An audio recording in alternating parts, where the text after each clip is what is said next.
হ্যাঁ, solid ring কোনগুলো দেখান তো। এগুলো। আচ্ছা, আমরা কি একটু তাড়াহুড়ো করে ফেলছি না? কি বলছো? তাড়াতাড়ি করি চলো। অন্তত ডিভোর্স পর্যন্ত ওয়েট করা উচিত। মারিয়া, সব শেষ, ধরে নাও ওটাও শেষ। জলদি পছন্দ করো। ঠিক আছে, তাহলে এটা। এটা একটু এদিকে দিন। এটা দিচ্ছেন খুব ভালো কথা, কিন্তু সাথে একটা মাইক্রোস্কোপও দিন। মারিয়া, এটার ভেতরে তো কিছুই খুঁজে পাওয়া যাচ্ছে না। আসলে আমি চাইনি তোমার জন্য এটা বার্ডেন হোক। এর চেয়েও সুন্দর কিছু বেছে নাও।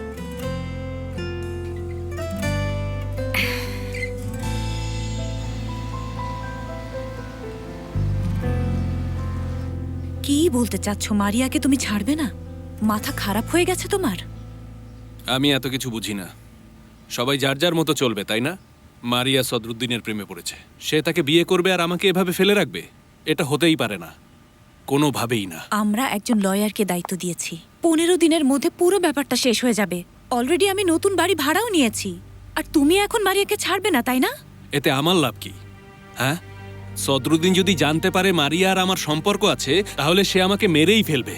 তুমি তো ঠিকই পার পেয়ে যাবে। আমি কি তোমাকে বলেছিলাম মিথ্যা কথা বলতে, সেলজুক? সঙ্গুল, তুমি এসব কি বলছো? হ্যাঁ, আমি বাহারি সাহেবের কাছে যাব, বলবো আপনাকে ঠকানোর জন্য সঙ্গুল মারিয়াকে এনেছে। সাবধান, আমি কিন্তু এই ব্যাগটা তোমার একদম মুখের উপর ছুঁড়ে মারবো। অনেক হয়েছে। উফ। আচ্ছা ঠিক আছে, আমরা অন্য কোনো সমাধান বের করব। হতে পারে। কি চাও তুমি? টাকা? ওকে, ঠিক আছে, কত টাকা চাও বলো? 15 লক্ষ, বেশিও না কমও না।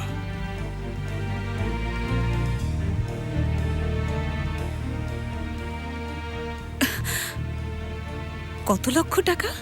তুমি কি পাগল হয়ে গেছো নাকি সেলজুক? হয় তুমি টাকা নিয়ে আসো, নয়তো বাহারি সাহেবকে আমি সব বলে দেব। এটা অনেক বেশি দামি হবে না? আরে দাম দিয়ে তুমি কি করবে? যেটা পছন্দ হয় নিয়ে নাও না। ঠিক আছে, এটাই থাকুক তাহলে। প্যাক করব? না, দরকার নেই। মারিয়া, আমি বিয়ে করবে কিনা জিজ্ঞেস করব না, কারণ তোমার আর কোনো উপায় নেই। করব।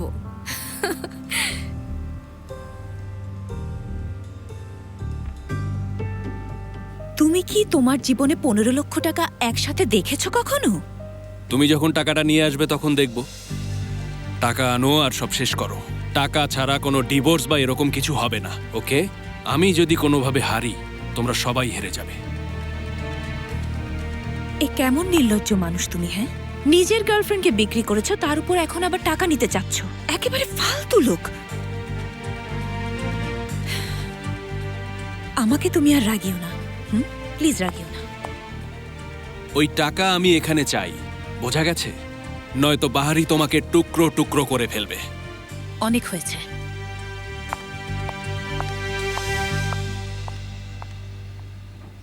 আমাদের যদি একটা মেয়ে বা ছেলে যাই হোক একটা সন্তান থাকতো, তাহলে ওর জন্য ভালো হতো। বাচ্চার মধ্যে রোগ ছড়িয়ে যাওয়ার চেয়েও গুরুত্বপূর্ণ বিষয় হলো বাচ্চাকে ভুলে যাওয়ার ঝুঁকি। এটা সবার জন্যই খুব বেদনাদায়ক হতে পারে। তাহলে বাচ্চা নেওয়া যাবে না? মনে করুন, আমাদের স্মৃতিগুলো কাগজের স্তূপের মতো। আলজাইমারকে আপনি বাতাসের মতো ভাবুন। মানে হচ্ছে উপরের কাগজগুলো আগে উড়ে যায়, আর যেটা এখন হচ্ছে,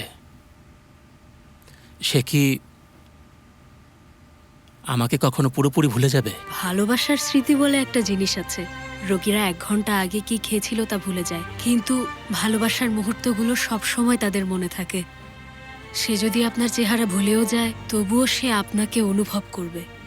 বুঝতে পেরেছি। এগুলো জেনে সত্যিই খুব ভালো লাগলো, অনেক ধন্যবাদ। আমিও যদি কোনোভাবে আপনাকে হেল্প করতে পারি, প্লিজ আমাকে জানাবেন। কিছুদিন পর পরই আসবেন, আর যে কোনো প্রয়োজনে প্লিজ ফোন করতে দ্বিধা করবেন না। এই যে আমার কার্ডটা রাখুন, নিন। Thank you. Most welcome.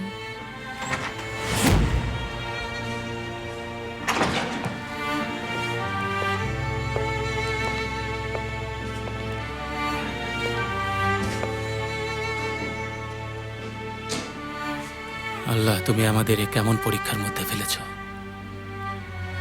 ধৈর্য দান করো।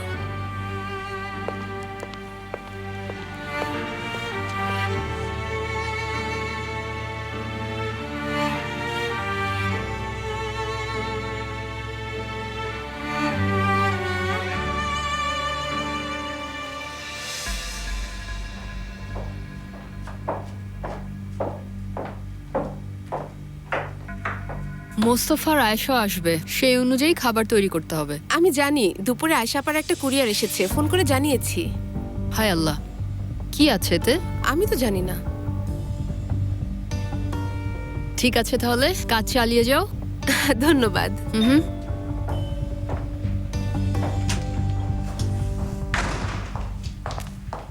হ্যালো। ওয়েলকাম।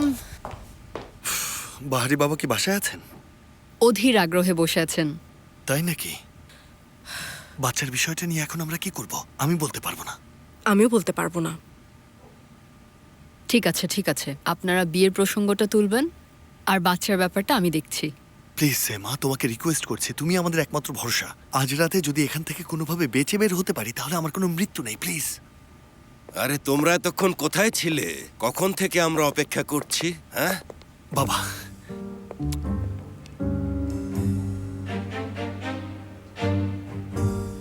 আয়শা তুমি চুমু খাবে না? ওভার অ্যাক্টিং করো না। বলেছিলে আমার সাথে কথা আছে। হ্যাঁ, পার্সোনালি বলতে হবে। হ্যাঁ, চলো আমরা উপরে যাই।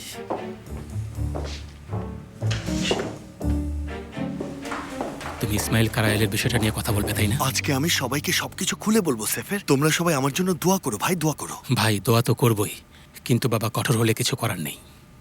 তাহলে সরাসরি এখানে মেরো, একদম মিস করো না। এখন যাও, কথা বলো, ভয়ের কিছু নেই। ইনশাআল্লাহ, দেখা যাক।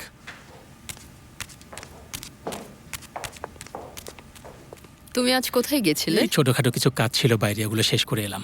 হুম। আচ্ছা শোনো, আজ রাত কি আমরা হাঁটতে বেরোবো? রাতের খাবার চলো একসাথে রান্না করি। রাতের খাবার? হ্যাঁ। তুমি? অসম্ভব ব্যাপার। কেন, তোমার পছন্দ হয়নি এটা? আমার হাতের ডিম সবজি খেলে বাকি সব ভুলে যাবে তুমি। আমি পারবো, অসুবিধা নেই। আরে জাস্ট ট্রাই করে দেখবো আমরা, বুঝতে পেরেছো? দেখি না কি হয়। বুঝেছি, ঠিক আছে, লেটস ট্রাই।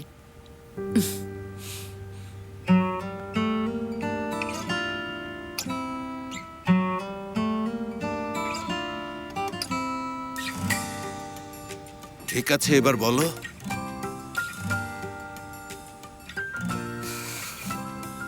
আচ্ছা, আসলে এখন বাহারি বাবা, বাবা, প্রিয় বাবা, বলছিলাম যেমনটা আপনি জানেন আয়েশা আপনার মেয়ে। ওর সাথে দেখা হওয়ার পরপরই আমরা সবাই একদম উত্থান পতনের জালে আটকে পড়েছিলাম। তবে কিছুদিন পরেই আবার আমরা স্বাভাবিক হয়ে উঠেছিলাম আর কি। তো আর তাই আমিও মনে মনে ভাবলাম যে যেহেতু আমরা দুজনেই প্রাপ্তবয়স্ক, এটাকে আমরা একটা আনুষ্ঠানিক রূপ দিতে পারি। অফিসিয়াল গেজেটে তখনই আমরা ফোন করলাম, বললাম একটা আবেদন জমা দিতে চাই। বাবা, তুমি পারমিশন দিলে আমি আর মোস্তফা বিয়ে করতে চাই। হ্যাঁ, আমি তো এই কথাই বলতে চাচ্ছিলাম। বিয়ে করবে তোমরা দুজন? আপনি যদি উপযুক্ত মনে করেন তাহলে আর কিসের ভয়?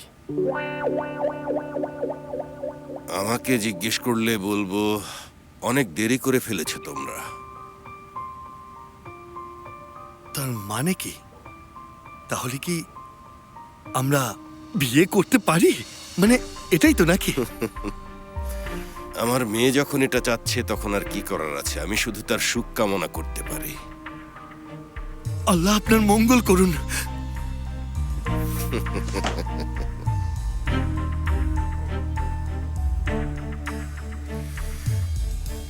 আল্লাহ তোমাদের সুখ আর সৌভাগ্য দান করুন। শোনো, আমি কিন্তু নাতি নাতনি দেখতে চাই, সেটাও খুব তাড়াতাড়ি, মনে রেখো। ওহো, এটা নিয়ে আপনি একদম চিন্তা করবেন না, আমরা অলরেডি। অবশ্যই বাবা, দেখা যাক, ইনশাল্লাহ। ইনশাআল্লাহ। তাহলে তোমরা কবে বিয়ে করবে ভাবছো? সামনের মাসে কেমন হবে? এত তাড়াতাড়ি কিভাবে? আপনি যদি এটা ভালো মনে করেন। দিন আর মাসগুলো কি হারিয়ে গেছে নাকি? গরমকালটা অন্তত আসতে দাও। ঠিক আছে, তুমি যদি এটাই চাও তবে তাই হোক। অবশ্যই। আমার মেয়েকে কষ্ট দেবে না, হ্যাঁ? এটা নিয়ে চিন্তা করবেন না, কখনো না।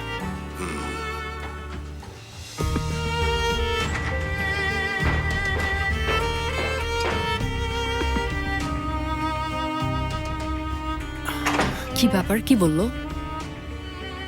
বললো নাতি নাতনি চাই।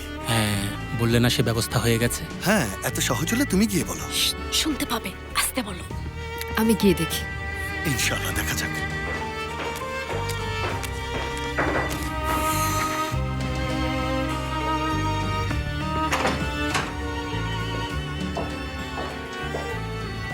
সেমা, তুমি মনে হয় জানো।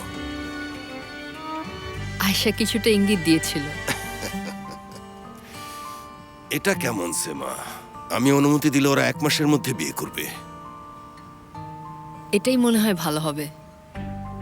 মানে কি সেমা, এরকম কিছু আছে যেটা আমি জানি না? আপনি আবার দাদা হতে যাচ্ছেন। আয়শা প্রেগন্যান্ট, কিন্তু আপনাকে সেটা বলতে পারেনি। এটা কেমন কথা সেমা? ওদেরকে বলো ওরা যেন এখনই বিয়ে করে ফেলে, 1 মাসও লাগবে না তাদের। ঠিক আছে, আমি এখনই বলছি।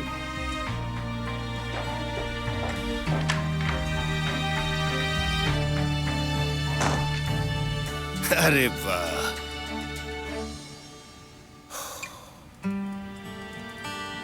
আরে কে এসেছে? কি খবর সবাই? ভালো, তুমি কেমন আছো সঙ্গুল? এই তো ভালো। বাবা কি বললো? কি ব্যাপার? আমরা বিয়ে করছি। কথা বলেছি আমি। উনি তেমন কিছুই বললেন না, শুধু বললেন তাড়াতাড়ি ওদের বিয়ে করা উচিত। ব্যাস এটুকুই? আমরা তাহলে কাউকে মারছি না। আমি সরাসরি ওনাকে বললাম আপনি আবার দাদা হতে যাচ্ছেন। সাথে সাথে সব বুঝে গেছেন। ওনার ভ্রু দুটো অবশ্য বেশ কুঁচকে গিয়েছিল। আয়শা, তুমি কি প্রেগনেন্ট? ভ্রু কতটুকু কুচকে ছিল? কতটুকু? এতটুকুই।